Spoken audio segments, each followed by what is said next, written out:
আজি আমি ৰামচন্দ্ৰী নিমাইচানপুৰ জিলা পৰিষদত মোৰ প্ৰিয় সংগ্ৰামী নেতা, মোৰ বন্ধু, মোৰ ভাই জহিৰুদ্দিন লস্কৰ, যাৰ লগত মই যোৱা 12 বছৰ একেলগতে আন্দোলন কৰিছোঁ আৰু বৰাক উপত্যকাৰ মোৰ আটাইতকৈ বিশ্বস্ত বন্ধু সেই জহিৰুদ্দিন লস্কৰক আমি জিলা পৰিষদৰ প্ৰাৰ্থী হিচাপে থিয় কৰাইছোঁ আৰু ইয়াৰ পৰা আমাৰ 5জন আঞ্চলিক পঞ্চায়তৰ সদস্যক থিয় কৰাইছোঁ।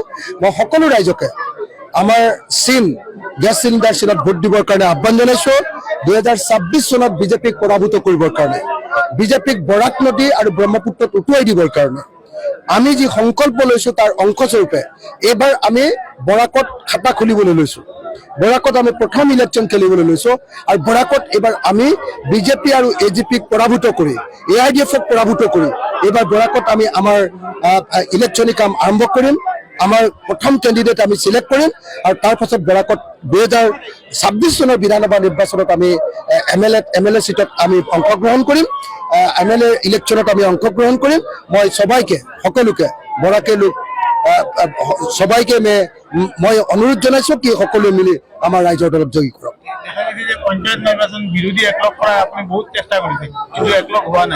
আমি পঞ্চায়ত নিৰ্বাচনত সকলো বিৰোধী দলক একলগ হ'বলৈ চেষ্টা কৰাইছিলোঁ, কিন্তু কংগ্ৰেছে একলগ হ'ব নোখোজিলে। কংগ্ৰেছে একলগ কিয় হ'ব নোখোজিলে মই নাজানো। কংগ্ৰেছৰ নিজৰ ভিতৰতে কাজিয়া আছে। কংগ্ৰেছে আনক চিট এৰি দিব নোখোজে, কংগ্ৰেছে কিছুমান চিট বিক্ৰী কৰে, এনেকুৱা ধৰণৰ বিভিন্ন অভিযোগ আহিছে। কি কাৰণে এৰি দিলে মই নাজানো, কিন্তু কংগ্ৰেছে যে আজি আমি দেখিছোঁ যে কংগ্ৰেছে অকলশৰীয়াকৈ খেলিছে আৰু অকলশৰীয়াকৈ খেলি বহু চিটত উজনি অসমত বিজেপিক জিকাত সহায় কৰি দিছে। গতিকে কংগ্ৰেছ দলক মই বাৰম্বাৰ কৈছিলোঁ, অনুৰোধ কৰিছিলোঁ যে আমি একেলগে খেলিব লাগে, কিন্তু কংগ্ৰেছে একেলগে খেলিবলৈ ইচ্ছা নকৰিলে। তাৰ পাছতো ৰাইজৰ দলে য'ত খেলিছোঁ তাৰ বাহিৰে বাকী চিটবিলাকত আমি কংগ্ৰেছক ভোট দিবৰ কাৰণে ৰাইজৰ দলৰ তৰফৰ পৰা আমি আহ্বান জনাইছোঁ যে বিজেপিক ভোট দিব নালাগে, ভোট দিব লাগে যদি ৰাইজৰ দলৰ কেণ্ডিডেট নাই তেতিয়াহ'লে কংগ্ৰেছ দলকে ভোট দিব। এটা মন্তব্য কৰিছে অখিল গগৈ আৰু হিমন্ত বিশ্ব শৰ্মাই কি কথা কয়, আপুনি কি মানে ভূপেন বৰাই মানে 2026ত চিফ মিনিষ্টাৰ হ'বৰ কাৰণে এটা সপোন দেখিছেতো। গতিকে তেওঁ মাজে মাজে মানে হিমন্ত বিশ্ব শৰ্মা মামাৰ লগত মিলাই কথা ক'ব লাগে, বিৰোধীবিলাকক দুৰ্বল কৰিব লাগে। সেইকাৰণে তেওঁ মাজে মাজে এনেকুৱা দুই এটা বাক্য কয়। তেওঁৰ সপোনটো দেখি আছেতো, তেওঁ সেইকাৰণে দুটা এটা এনেকুৱা বাক্য কয়। মই ভূপেন বৰা ডাঙৰীয়াক অনুৰোধ কৰিছোঁ যে ভূপেন বৰা ডাঙৰীয়া, আমাৰ মাজত কাজিয়া লাগি একো লাভ নাই, আমি সকলোৱে মিলি বিজেপিক হৰুৱাব লাগে। বিজেপিক হৰুৱাবৰ কাৰণে আপোনালোক ঐক্যবদ্ধ হওক। আমি ৰাইজৰ দলে খুব ভালকৈ বিজেপিৰ বিৰুদ্ধে কাম কৰি আছোঁ। আপোনালোকৰ MLA বিলাকেহে বিজেপিৰ বিৰুদ্ধে কথা নকয়। আপোনালোকৰ MLA 12জনে ৰাষ্ট্ৰপতি নিৰ্বাচনত বিজেপিক ভোট দিছে।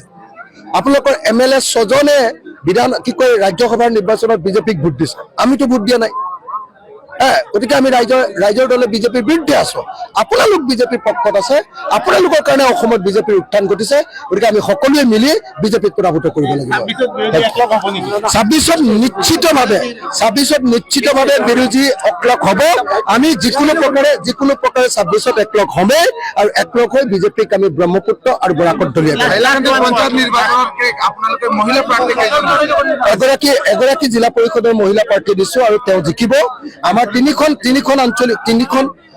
জিলা পৰিষদত আমি প্ৰাৰ্থী দিছোঁ, তাৰে এগৰাকী মহিলা আৰু আমাৰ 3খন আসনতে আমি জয়ী হ'ম।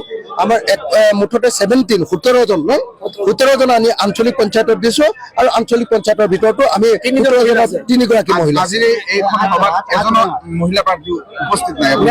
নেক্সট মিটিঙত পাব। মুখ্যমন্ত্ৰীয়ে কৈছে যে গৌৰৱ গগৈ পাকিস্তানৰ লগত লিংক আছে, এই সন্দৰ্ভত কি ক'ব? গৌৰৱ গগৈ পাকিস্তানৰ লগত যদি লিংক আছে মুখ্যমন্ত্ৰীয়ে প্ৰমাণ দিয়ক আৰু জেলত ভৰাই থওক। পাকিস্তানলৈ গ'লেইতো মানুহ এটা বেয়া নহয়। পাকিস্তানলৈ যোৱাটোতো কোনো নিষেধাজ্ঞা নাই। পাকিস্তানলৈ যদি যোৱাটোকে গৌৰৱ গগৈক বেয়া বুলি কৈছে সেইটো মই মানি নলওঁ। যদি পাকিস্তানলৈ গৈ ISIৰ লগত যোগাযোগ কৰিছে, ISIক যদি ভাৰতৰ কিবা গোপন নথি দিছে তেতিয়াহ'লে গৌৰৱ গগৈক গ্ৰেপ্তাৰ কৰক। কিন্তু অকল যদি পাকিস্তানলৈ গৌৰৱ গগৈ ফুৰিবলৈ গৈছে তাত আপত্তি কৰিবলগীয়া কি আছে?